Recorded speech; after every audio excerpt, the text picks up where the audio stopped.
Welcome to the end of another highly questionable week. This man is a paid actor who pretends to be my father. This is Izzy Gutierrez, who pretends to be my friend. What do you like on the show today, Izzy? Not only do the Browns draft Baker Mayfield, but they're going to be on Hard Knocks, too. They love taking risks. Dale, papi.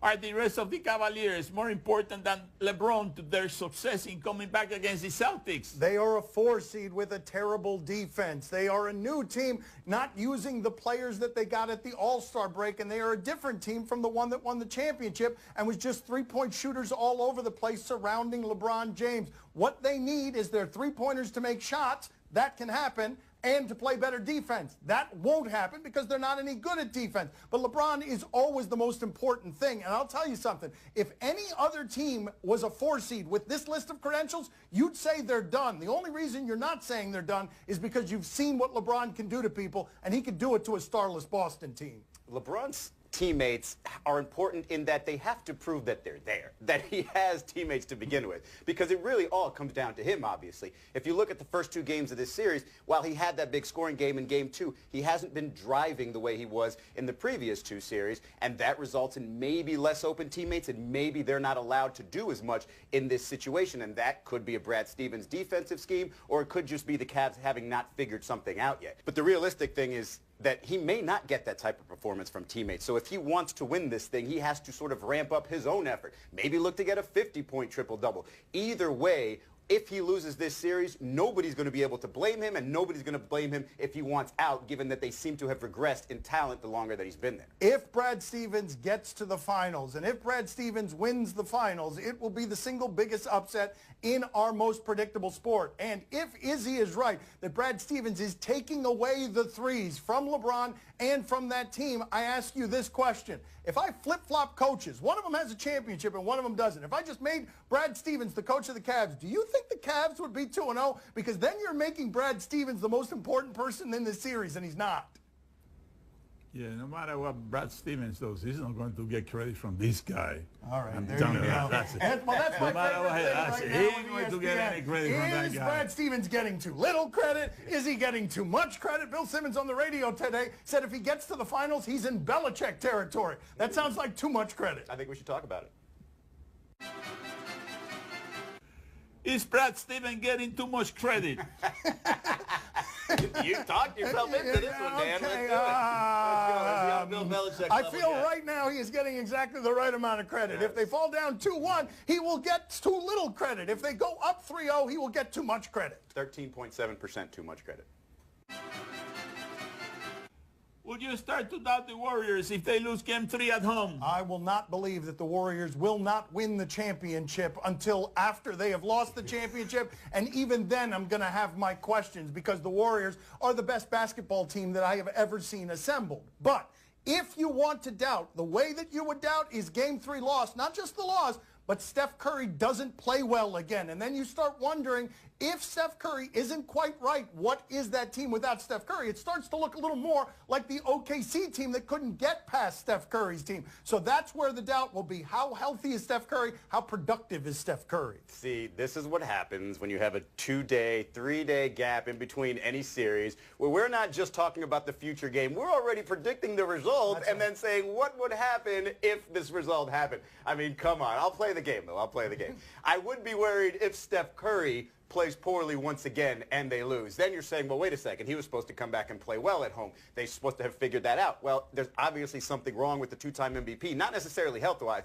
but just not being able to defend James Harden so much and come back and play enough offense to help KD. I'd be concerned then. But really, there really isn't much concern until these 2 games are over and you sort of see what this team looks like after 2 home games. I tell you one thing. If they lose Game 3, I bet you that KD is going to sign with the Rockets for Game 4. That's what it's going to happen. Not even in the offseason. Just flip it right there. And don't be surprised if LeBron ends up there too somehow. KD's ahead of the game.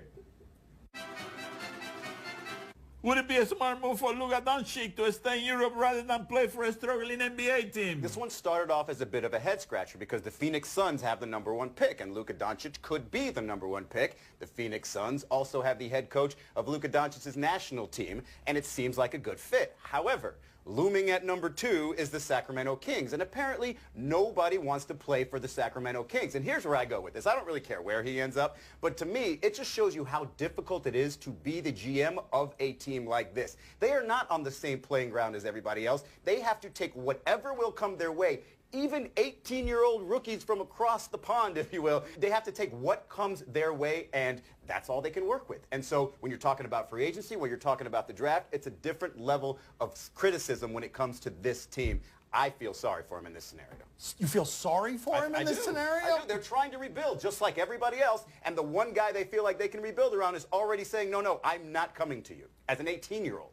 The NBA does such a good job of empowering its star players, players with credentials, players with bona fides. This international young player has all the options in the world, and they're options that are bigger than all of our American college players, because he could go to his national team coach at Phoenix. He could join Vlade Divac in Sacramento, or he could say, never mind, I'm not interested in any of this. Or he could leverage it, make it look like he's not interested. He doesn't have to do anything he doesn't want to do. His options are so plentiful that he hasn't done anything in the league yet, and he has an enormous amount of power. I know he's got a lot of people giving him advice, but I would advise him to look at the landscape of the NBA and look what Kevin Durant and now Russell Westbrook is doing in Oklahoma City. It seems like even in a small market, you can emerge as a big star. I don't know why he couldn't do that in Sacramento unless it's something very specific against their front office. You also wonder whether he wants to be a big star in this country. Real Madrid, you can be plenty famous there, and you can make plenty of money, and you could stay an international sensation without ever testing yourself against American players who might bully you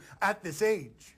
Who the hell this kid thinks he is, Taking shots at Sacramento. Man, Sacramento is a nice place to live, you know what I mean? You got nice weather, you got a lot of activities there, I mean, that's my favorite NBA team, Sacramento Kings, that says it all. They're the Kings, you know what I mean? They bring a lot of people in there year after year after year. The fan, they love the basketball, team that they have there, they have a very dynamic organization, housing is relatively cheap there, the weather is great all year round, you know what I mean? Doesn't snow, you are just a hop away for nice weather if you want to go to the beach. That's a hell of a place to live. Tell me more about these activities in Sacramento. Well, you can go out and you can have some ice cream at night, you can go you can go to dancing, you know what I mean? Where you don't have to worry about storms, or bad weather, you know what I mean? It's a nice place to live, Sacramento. Okay, it's not near any beaches, and I'm pretty sure my father has never been there. Do you expect Hard Knocks to help or hurt Baker Mayfield and the Browns? I mean, how do you hurt the Browns? They've won one game in 2 years. They just made one of the greatest left tackles I've ever seen just quit football, doesn't want to play anymore because of all the losing. Baker Mayfield in front of the cameras, he might as well start learning now what it's like to have his private life invaded. Or he might as well learn in an edited setting, because these are really safe spaces for these guys. This is not actually, even though it feels like it sometimes, these are not actual crystal clear looks behind the scenes. They're just made to look like that. And anything that's really offensive, anything that's really troublesome is never going to be on that television show. I mean, it's absolutely genius if you're trying to get rid of the Hard Knocks curse, because how much worse could they do? If anything, it would be the Hard Knocks is making them better. And so every other team would want to go on this Hard Knocks thing. But I am intrigued. Like, I'm sort of all in on Baker Mayfield being a bust in general, and I kind of want to see it happen from the very beginning. I want to see the minor details. Or if he starts out great, I'll go ahead and backtrack.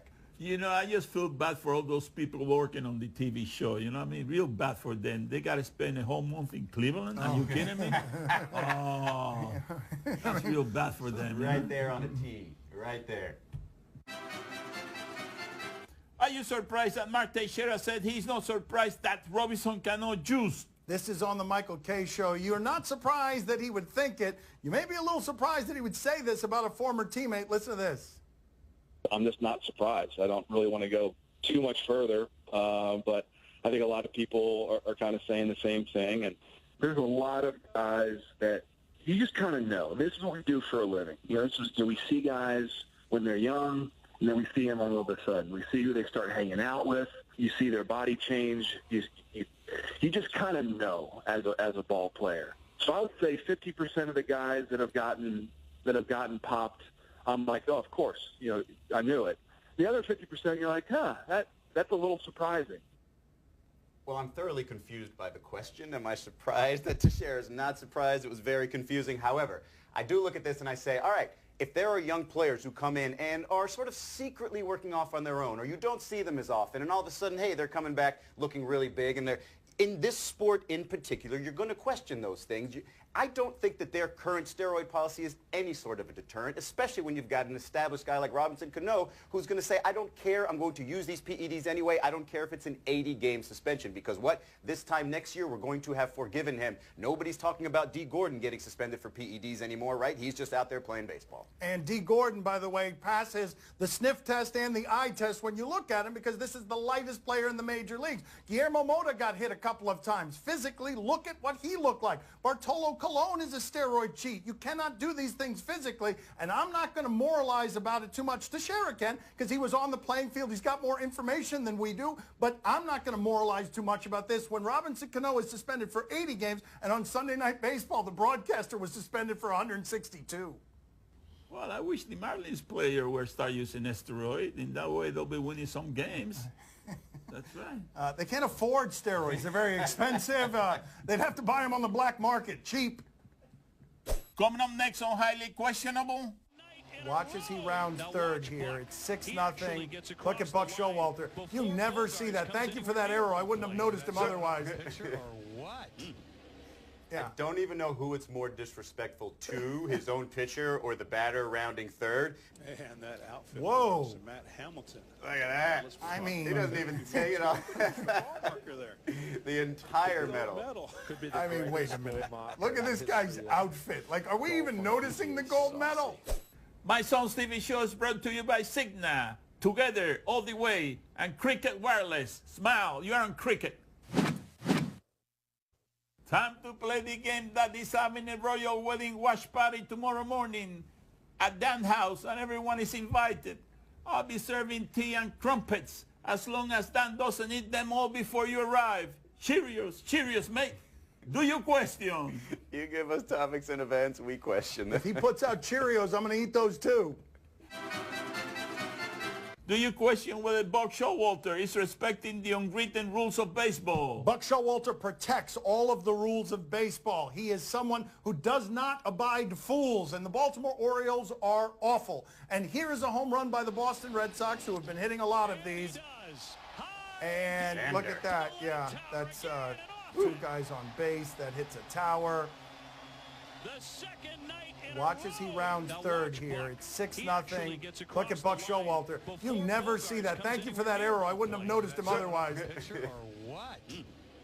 I don't even know who it's more disrespectful to, his own pitcher or the batter rounding third, but he should have got tossed there. He's in the field of play. If something happens to a player while he's in his home run trot and can't finish, that affects the game. He should absolutely be tossed. And forget about unwritten rules. It's just regular competitive decency. I know your team is bad. I know you're frustrated. But if your players started lashing out the way you do, well, you'd say something to them. So you obviously deserve some sort of criticism for this. If you've seen the Orioles play this year, the surprise wasn't that Buck Showalter got out that fast. It's that the pitcher didn't pass him on the way back to the dugout, getting off the mound because of how far that ball went.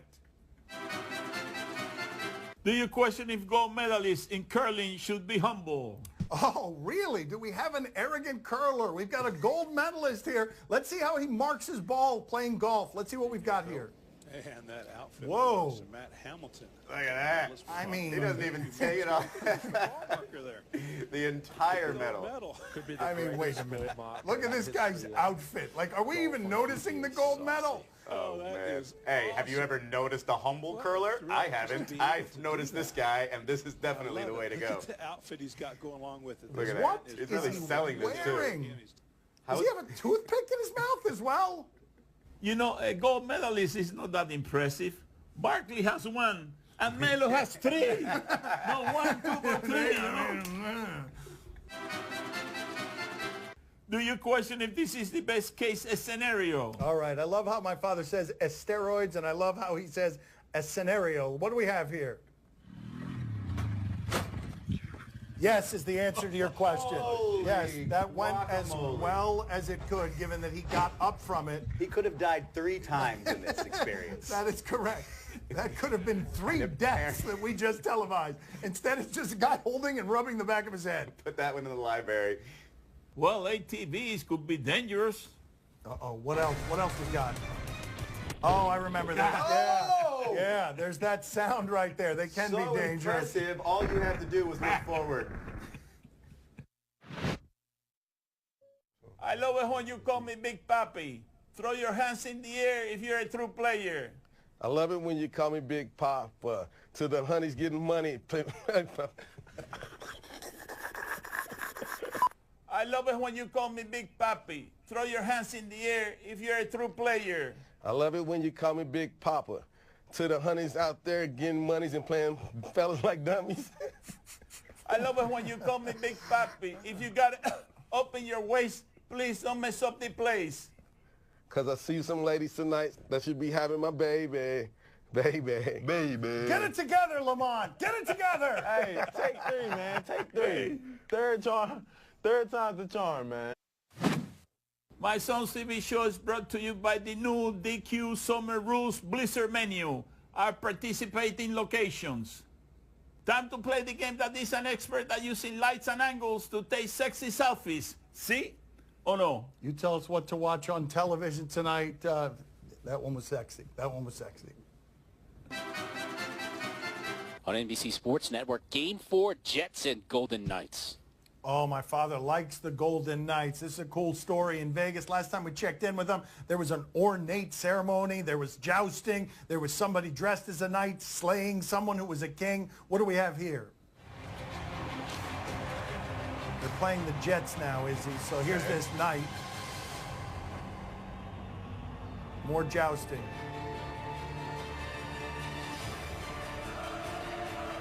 All right, that seems a bit choreographed. I wonder what's going to happen with that string on the back of his jacket.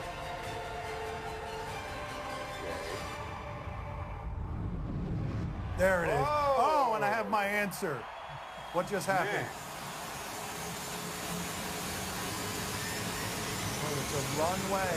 It's a runway. You saw this? What is it? It's going to split the jet in half. Oh, he split the jet in half. And then there's sparks and smoke and Vegas, baby. Let them keep advancing. Izzy, are you intrigued? I mean, I'm super intrigued. Never mind that this is an expansion team that might make the Stanley Cup Finals, which is insane. If you really want to get me to watch a hockey game, just do an elaborate play right on the ice beforehand. Poppy, are you intrigued? Oh, see, I'm very intrigued. I haven't seen a jet that split in half since the butt fumble. You remember that? Yeah, I do remember That's right. that. You remember that? Okay. Pretty sure it was already split in half, though. I mean, it wasn't the jet that was split in half. It was the butt that was split in half. Whatever. Saturday on NBC, the Preakness Stakes. I'm told we have a preview of this race. I do not trust the producers of the show. I do not believe that this is actually a preview. I believe that it's going to be something else. What is it? And here's Turbin, who's been taken to the outside for the final ball. Spicer Oh, is this Spicer Cub again? This is again Spicer Cub? We've been playing this video for 7 years. Have you ever seen this, Izzy? Look at this. Look at Spicer Cub. How much showboating is this? Look out. Here comes Spicer Cub. How is he not juicing? And down the stretch, Spicer Cub comes. These other horses are bums. They all, given how old this video are. I don't know if he is or isn't. It just seems like he is. Izzy, are you intrigued? No, I have no time for horse racing. I'm actually going to be at a gala on Saturday evening. But, little known fact, Post Malone is going to be playing at the Preakness. That I'd go watch. Did he just drop a gala on us? Poppy, are you intrigued? Oh, see, I'm very intrigued. Are you kidding me? I'm sticking with my horse, Bravazzo. You know, I mean, I picked him for the Kentucky Derby. He came in on 6. It was 50-1. Now he's 20-1. Who's moving up? You know, I'm putting all my money on Bravazzo. He's good on sloppy tracks. My father was saying that before the show. Weirdly an expert at all things Preakness. Saturday morning on multiple networks, The Royal Wedding. There is very little more confusing to me than America's obsession with this thing. I am told by the producers that we have a preview, but I don't trust the producers of this show. So let's see what we have here. And empower you to do the things that you dream. Ah, yes, I remember this. This is a preview. This would be good if this happened. I commit to sharing with you. Watch the minister, is he? There it is. Right there. There it is. is. made me look directly at her mouth. Yes, I did. I made you do that. That's right. Yeah, thank you for the slow motion replay. There it is. I don't think those two are going to make it. In sickness or in health. Izzy, are you intrigued? I mean, I am so with you. I'm so confused by this. It's not my royal family. If I wanted to watch a bunch of people well-dressed walking down the aisle, maybe I'd go back and watch the Kentucky Derby or something. I don't need to watch this. Or maybe you'd go to a gala on Saturday night. Poppy, are you intrigued? Oh, see, I'm very intrigued. You know, I'm going to be watching that for only one thing, you know. The queen, she's hot, you know, she never gets older, you know what I mean? The hats that she wears, you know, the dresses that she wears, you know, the way she walks down the aisle, up the aisle, you know, the smile, you know what I mean? I'm telling you, I'm all in. That's all the time we have for today. Thank you for watching. My father's lusting after the queen was oddly disturbing. We'll talk to you on Monday. Come on. Come on. Come on. I want to tell you something. Yeah? Hey, Queen, call me. Waiting for your phone call all these years. Big fan of yours.